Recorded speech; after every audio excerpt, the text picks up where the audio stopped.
projekta Eiropas izcilākie turistu galamērķi dalībnieks Valmiera.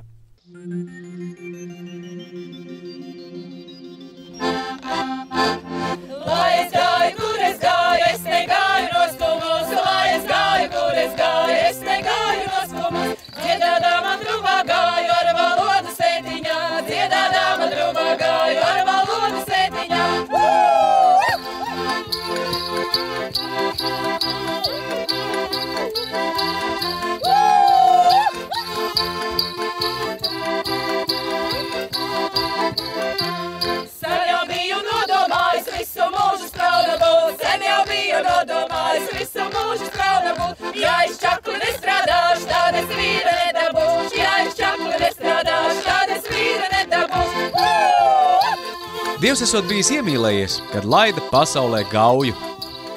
No tā laika ik viens, kas nonāk tās krastos, izjūt vieglu mīlestības skurbumu.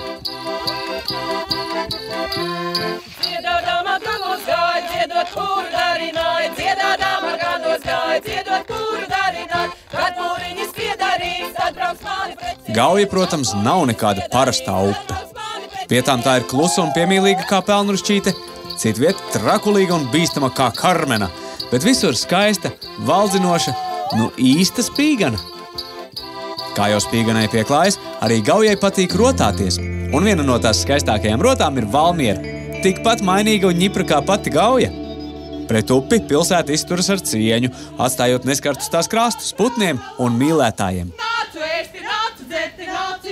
Brīnišķīga vieta pastaigai, kuras laikā salasītās puķis varat kaisīt gaujā, kā dziesmā dzied, vai uz varītējā. Kā jums tīk?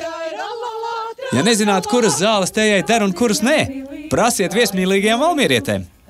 Viņas jums pastāstīs un iemācīs ne to vien.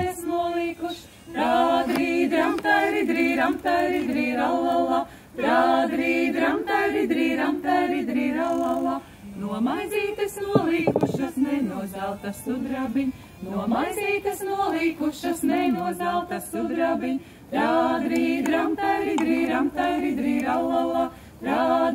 Valmieras īpašā pievilcība slēpjas tās vēsturiskajā apbūvē, kas glabā atmiņas par visai rosīgu pagātni un dzīvespriecīgiem ļaudīm.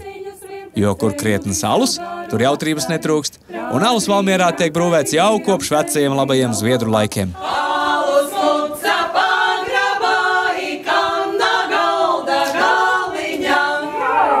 Priekā!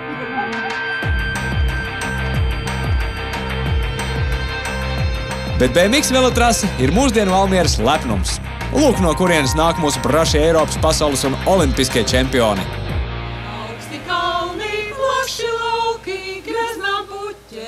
Tiesa gauja, uz to visu droši vien skatās filozofiski, jo kas gan ir pāris gadu desmiti vai simti salīdzinājumā ar mūžsanajām smilšakmens klintīm tās krastos. Labi, ka Dievs bija iemīlējies, pasaulē laizdams gauju. Izbaudi nesteidzīgu atpūtu Latvijā.